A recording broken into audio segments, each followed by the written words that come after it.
There are moments in life when everything we think we know about someone shatters in an instant, when the labels we've assigned, the judgments we've made, the assumptions we've carried, all of it collapses under the weight of a truth we never saw coming. This is the story of one such moment. A moment on a rooftop where a CEO named Catherine Sterling stood before a janitor named Marcus Hayes and issued a challenge that would expose not his limitations, but her own. She believed she knew exactly who he was. She believed she held all the power. She believed that by the end of that day, she would have proven her point and protected her daughter from what she saw as a terrible mistake.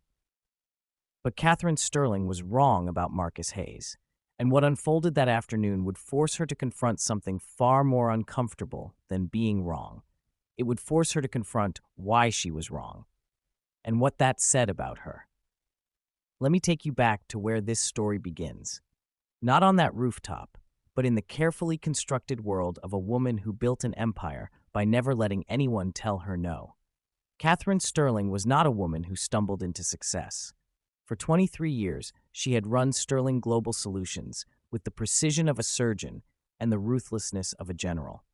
Logistics, supply chain management, 12 offices across the country, revenue in the hundreds of millions, a private helicopter on the roof of her headquarters, a symbol of how far she'd climbed from the middle-class neighborhood where she grew up. She'd built it all herself, through calculation, through seeing the world not as it pretended to be, but as it was, a place where people were measured by their output, their utility, their position in the hierarchy. She'd learned early that sentiment was a liability, that emotional decisions led to failure. That control was the only currency that mattered, and she controlled everything in her life: her company, her reputation, her legacy, and most importantly, her daughter. Emily Sterling was 26 years old, brilliant in her own right, an MBA from Stanford, a strategic mind that could have taken her anywhere. But Emily was also something Catherine struggled to understand. She was kind. She led with empathy rather than authority. She saw people as people, not as assets on a balance sheet. For years, Catherine told herself this was a phase, that Emily would mature, that she would eventually understand that success required sacrifice, required hardness, required the ability to make difficult choices without flinching. And then Emily fell in love with Marcus Hayes. Catherine had seen him exactly twice in 3 years. Once, working late in her office, when he'd quietly entered to empty her trash. She'd barely looked up, barely registered his presence beyond a polite nod. He was part of the building's infrastructure, necessary but invisible. The second time, she'd seen him at a company event. Emily had brought him as her date, and Catherine's world had tilted on its axis. Because her daughter, her brilliant, accomplished daughter, was holding hands with the night janitor.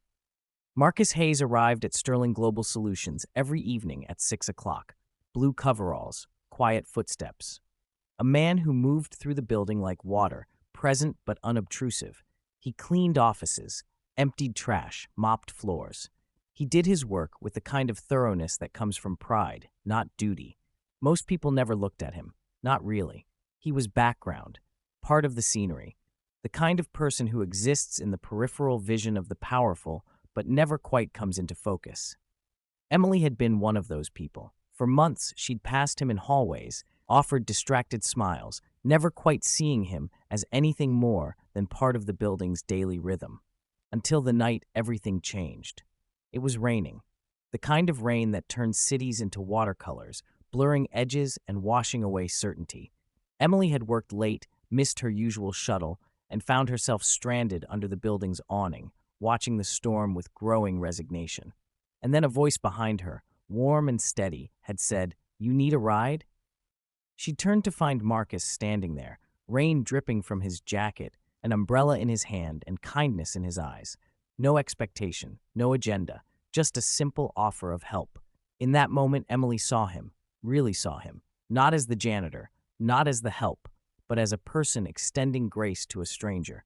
What began as a shared umbrella became coffee before his shift, park bench conversations after hers, late-night talks when Emily would stay at the office just for the chance to see him. Marcus told her about his daughter, Nia, 12 years old, living with her mother 2 states away.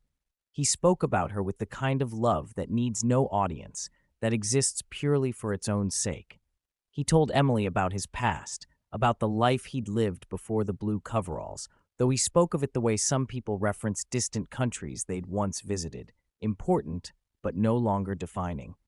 And Emily told him about the pressure, about being Catherine Sterling's daughter, about the expectations that felt less like encouragement and more like architecture, building the shape her life was supposed to take whether she wanted it or not.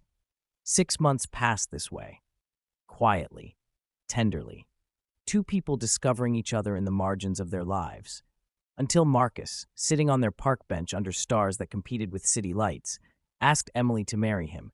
She said yes without hesitation, without doubt, with the kind of certainty that comes from knowing exactly who someone is, not who the world says they should be. But Emily knew that her mother would never understand, could never see what she saw, and she was right. When Emily told Catherine about the engagement, there was no yelling, no dramatic confrontation. Catherine simply sat at her desk, fingers steepled, and said one word, no.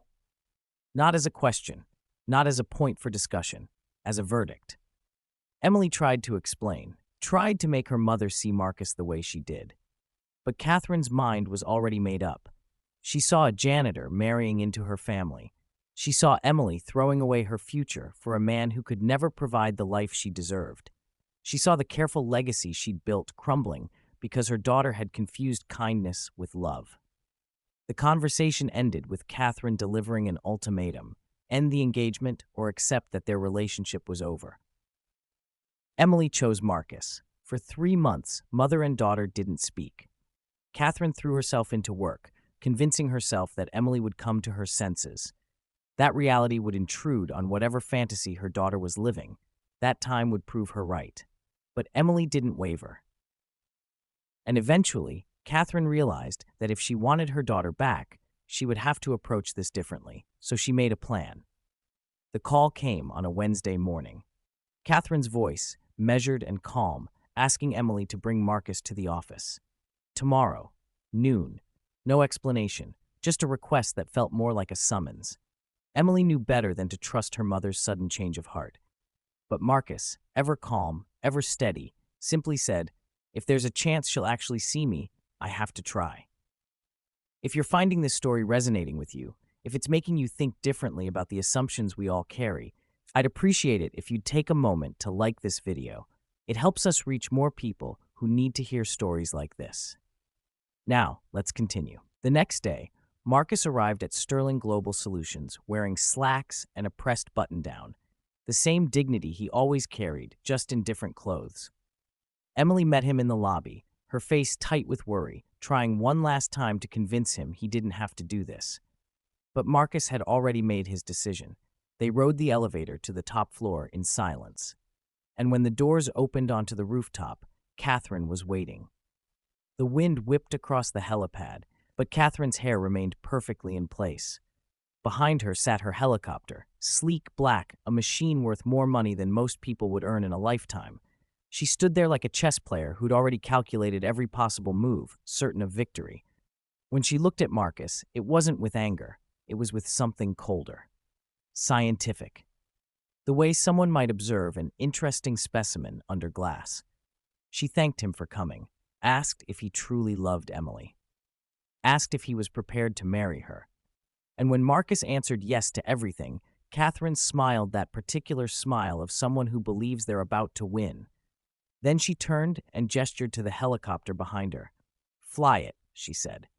The challenge hung in the air, absurd and cruel in equal measure. Fly the helicopter, just a simple loop around the building, and she would give her blessing. She would accept their marriage. But if he couldn't, then he had to walk away. Forever. Emily was furious, calling it insane, but Catherine silenced her with a look. This was between her and Marcus. This was her way of exposing him, of proving to her daughter that this man, this janitor, was not equipped for the life Emily thought they could build together. Catherine stood there in her expensive heels on expensive concrete, looking at Marcus with the confidence of someone who'd already won. Because a janitor couldn't fly a helicopter. The challenge itself was the point. The humiliation was the lesson. And then Marcus spoke. Two simple words that cracked Catherine's certainty like ice under sudden weight. I can. Catherine blinked, not quite processing. Surely he was bluffing. Surely this was some desperate attempt to save face before he had to admit defeat. But Marcus wasn't bluffing. He walked past her toward the helicopter with movements that were practiced, familiar, the movements of someone who'd done this before, many times before. Catherine's smile began to falter. Marcus opened the cockpit door and climbed inside with the ease of someone coming home. His hands moved across the controls with muscle memory that had nothing to do with cleaning floors. Switches, checks, adjustments, every motion precise. Professional, learned over years, not minutes. Catherine's face drained of color as she began to realize that something was very wrong with her calculations. The rotors began to spin. Slowly at first, then faster, the sound building from a whisper to a roar. The wind intensified, and Marcus, sitting in that cockpit, looked out the window at Catherine with an expression that held no anger, no triumph, just quiet acknowledgement. Then he lifted off, smooth, controlled. The helicopter rose into the sky as if it weighed nothing. He circled the building in a perfect loop, maintaining altitude with the precision of someone who'd done this thousands of times. 3 minutes later, he landed again with the kind of grace that only comes from decades of experience. When the rotors stopped and silence returned to the rooftop, Marcus climbed out of the helicopter and walked back toward them. Catherine stood frozen, her carefully constructed reality crumbling around her. Marcus stopped in front of Emily first, told her simply that he loved her, that he didn't need anyone's permission to prove it. Then he turned to Catherine. From his pocket, he pulled out an ID card, worn at the edges, carried for years even though he didn't need it anymore. Military identification. Aviation certified. Captain Marcus Hayes, he told her. United States Army. Helicopter pilot for 12 years. Black Hawk certified. 2 tours overseas. 6 more years flying medical evacuation stateside after his discharge. Catherine stared at the ID as if it were written in a language she didn't understand. Marcus explained it simply, calmly. He'd stopped flying 5 years ago, after his daughter was born. Her mother had wanted him home more, wanted him in a job that didn't risk his life. So he'd taken work that kept him grounded, work that paid the bills and let him see Nye on weekends, work that gave him the gift of presence instead of prestige. I clean floors, Marcus said, because it allows me to be the father I want to be, because I don't need a title to know my worth. He looked at Catherine with the kind of strength that can't be manufactured or bought, the kind that comes from knowing exactly who you are, regardless of who's watching. You saw a janitor, Marcus said quietly, but you never saw me. If this story is challenging the way you see people, if it's making you think about your own assumptions, please consider subscribing to our Black Diary. We're building a community of people who believe in looking deeper, listening closer, and recognizing the full humanity in everyone we meet. Your subscription helps us continue sharing these important stories. Catherine Sterling stood on that rooftop for a long time without speaking. The wind had died down. The helicopter sat silent behind her. The city stretched out below, indifferent to the small human drama unfolding above it. And for the first time in 23 years of running an empire, Catherine had no words, no plan, no control. Emily took Marcus's hand and told her mother they were leaving, that whether Catherine accepted it or not, they were getting married. They turned toward the elevator, and then, from behind them, came a voice Catherine's own daughter barely recognized. Small, fractured, human. Wait, the word was barely more than a whisper, but it stopped them both. Emily turned to see her mother's face transformed. The armor had cracked, and underneath was something raw and real. I'm sorry. The apology hung in the air between them, fragile as glass. Catherine looked at Marcus, truly looked at him for the first time, and saw not the uniform, not the job title, not the assumptions she'd built into a fortress. She saw the man, the father, the pilot, the person who'd been there all along, invisible only because she'd refused to see. She told him she'd judged him before he'd ever spoken, decided who he was based on what he did rather than who he was. And she admitted, her voice shaking, that it was wrong. But then Catherine said something more, something harder. She said she'd been scared of losing control, scared of her daughter making a mistake, but most of all, scared of being wrong. Because being wrong meant that everything she'd built her life on, the careful hierarchies, the calculated measurements of worth, the belief that position determined value, all of it might be false. She'd spent decades building a company by being tough, by never letting anyone underestimate her. But somewhere in that process, she'd started doing the same thing to others. She'd started measuring human worth the way she measured profit margins, by external markers, by titles and salaries and proximity to power, and she'd almost lost her daughter because of it. Marcus stood there and listened, didn't interrupt, didn't gloat, just gave Catherine the space to say what needed to be said. When she finished, when the words had all tumbled out and left her standing there exposed and exhausted, Marcus did something Catherine didn't expect. He extended his hand. Not in triumph, not in superiority, just in simple human recognition. "Thank you," he said. Catherine took his hand, and in that handshake something fundamental shifted. It wasn't forgiveness, not entirely, not yet, but it was the beginning, the first crack in the wall that would eventually allow light through. 3 months later, Marcus and Emily were married. It was a small ceremony. Family and close friends only. Nothing ostentatious, nothing designed to impress. Just two people making promises in front of the people they loved. Catherine Sterling sat in the front row. She watched her daughter marry a man she'd once dismissed with barely a glance. Watched Emily's face radiate joy. Watched Marcus look at her daughter with the kind of love that needs no validation, that exists purely for itself. And when they said their vows, Catherine cried. Not tears of loss, though there was some of that. Not tears of regret, though there was that too. But mostly tears of release. Because she'd spent so long holding on to control, gripping it so tightly, her hands had gone numb, that she'd forgotten what it felt like to simply let go, to trust, to see people not as risks or assets or threats, but as human beings with their own stories, their own worth, their own paths. After the wedding, Catherine pulled Marcus aside. She told him she was selling the helicopter. Marcus was surprised, asked why. Catherine smiled, a real smile this time, soft and genuine, and said that every time she looked at it now, she would remember the day she almost lost her daughter over her own pride. And she didn't need that reminder. But, she told him, she did need him to teach her something. "What's that?" Marcus asked. "How to listen," Catherine said. "Really listen, the way you do." Marcus smiled and agreed. And in that moment, something remarkable happened. Not redemption exactly, not a neat bow tied around a complicated story, but growth, change, the slow, difficult work of becoming better than you were. This story, when you strip away the helicopter and the drama and the rooftop confrontation, is about something much simpler and much more difficult than any of that. It's about what we see when we look at people. It's about the instant judgments we make, the mental shortcuts we take, the labels we assign before we ever hear someone's name. It's about the assumptions we build on top of uniforms, or job titles, or the color of someone's skin. Catherine Sterling thought she knew exactly who Marcus Hayes was the moment she saw him with a mop in his hand. She looked at him and saw his entire story, wrote it in her head without his input, filed him away in a mental category labeled not enough. But she was wrong.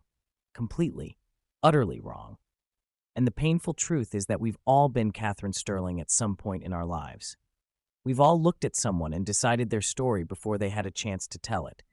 We've all measured worth by salary or education or status, or how closely someone's life mirrors our own. We've all confused visible markers of success with actual human value. Marcus taught Catherine something that day, on the rooftop. Something that maybe all of us need to be reminded of from time to time. Dignity doesn't come from a job title. It doesn't come from the letters after your name, or the office you occupy, or the car you drive. It comes from within. It comes from knowing who you are, regardless of who's watching, regardless of who's judging. Strength doesn't come from control. It comes from knowing when to let go, from having the humility to admit when you're wrong, from being willing to change, even when change is uncomfortable. And love, real love, doesn't ask for permission. It doesn't need validation from authority or approval from power. It just asks to be seen, to be recognized, to be given the space to exist on its own terms. Marcus Hayes knew his worth long before Catherine Sterling acknowledged it. He didn't need her helicopter or her challenge or her eventual acceptance to validate who he was.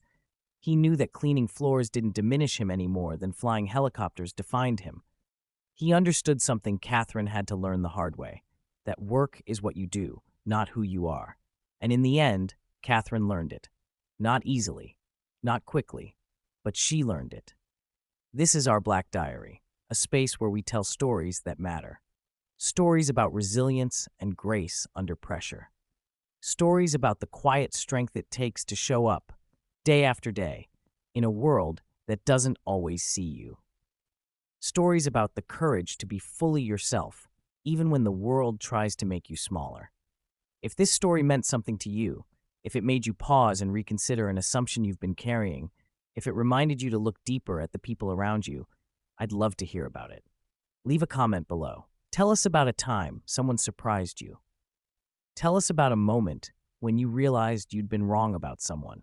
Share your story. Because these stories we're telling here, they're not just ours. They're yours too. They're all of ours. They're part of the larger human story we're all writing together. And if you believe in this kind of storytelling, if you want to be part of a community that values looking past the surface, that believes in the full complexity and dignity of every human life, then subscribe to this channel, because we're just getting started. There are so many more stories to tell, so many more voices that deserve to be heard, so many more moments of recognition and growth and change that we need to witness together. Until next time, remember this. See people, not positions, not labels, not assumptions, people, with all their complexity, with all their history, with all their worth, because everyone you meet is carrying a story you don't know. And sometimes, if you're willing to listen, if you're willing to really see them, they might just change everything you thought you knew about the world.